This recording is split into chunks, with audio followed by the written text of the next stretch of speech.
So I think he's got an overly cynical, conspiratorial view of the world. And then they might think, do you think I might have used my time better? Do you think I might have done more? So that this didn't happen. Too late then. Too late then. And I've taken abuse, people in this country will know, in the UK, on a scale that few people have experienced. Abuse and ridicule on a just ridiculous scale from the early 1990s. So a few goons on websites hurling abuse at me and people around me is neither here nor there to me. But you've gone on this blog and you've started talking about it, David, so it must be bothering you something if you want to fire up a blog and talk about it. If it's just water off a duck's back and you're not worried about what a few goons are saying about you on a website, then why bother confronting them at all? And what's it matter? It doesn't matter to me at all.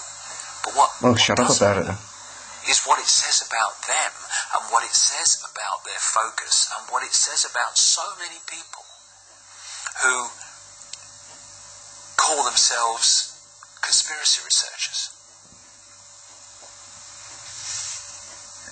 If we don't hold the big picture, where the only thing that matters is constantly expanding the breadth of knowledge in the general population of what's going on and the methods of manipulation being used to enslave, then we might as well just join the herd. Because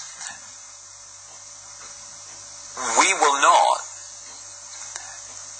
reach a level of effectiveness, therefore, by that I mean level of awareness among the general population, that is going to make the difference necessary to stop this Orwellian state becoming fully installed.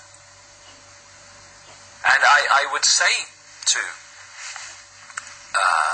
these people that think that hurling abuse from the safety and gutlessness of anonymous login names,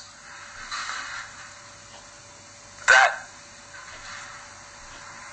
you are perhaps the most prime example of all of how humanity has got into this state and why we're going further into it.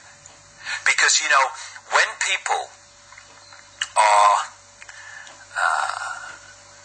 kept from knowledge, when from cradle to grave through their childhood and the education system and then through the mainstream media and society in general, knowledge of what's going on in the world is kept from them, then I hold my hands up and say, I understand why you don't see it.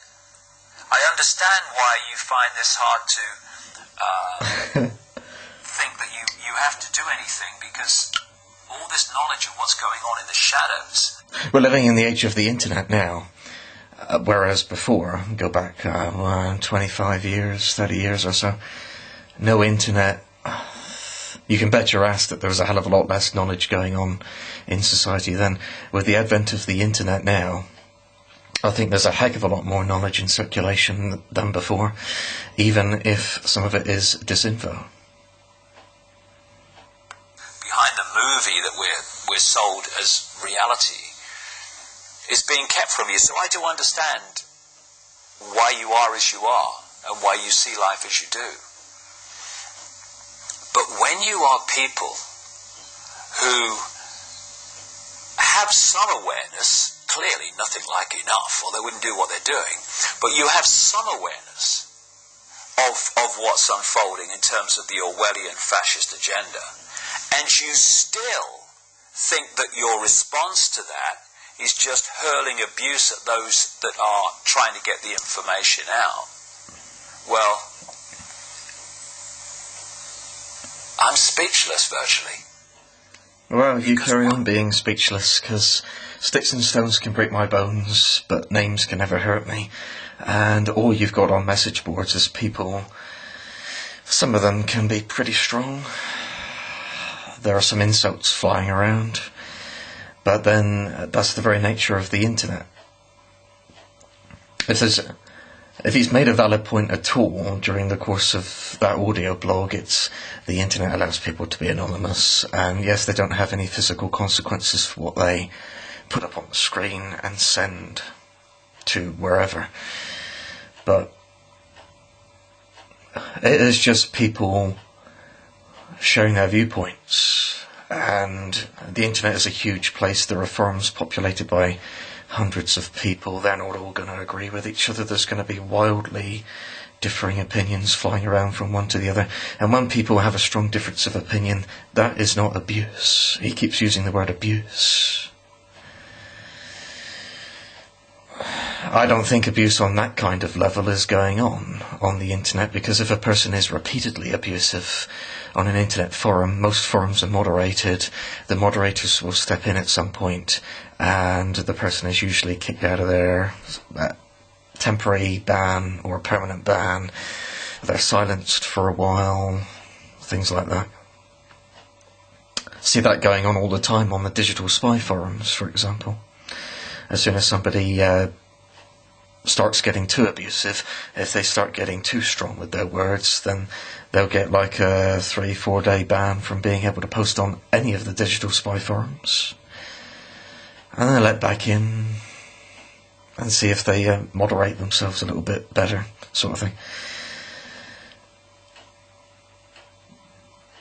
But I don't see how words being posted up on internet forums can possibly have the kind of strong effect that David Icke is alluding to on here.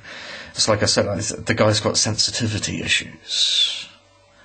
Just chill out, water off a duck's back. He said so himself earlier on in the blog. And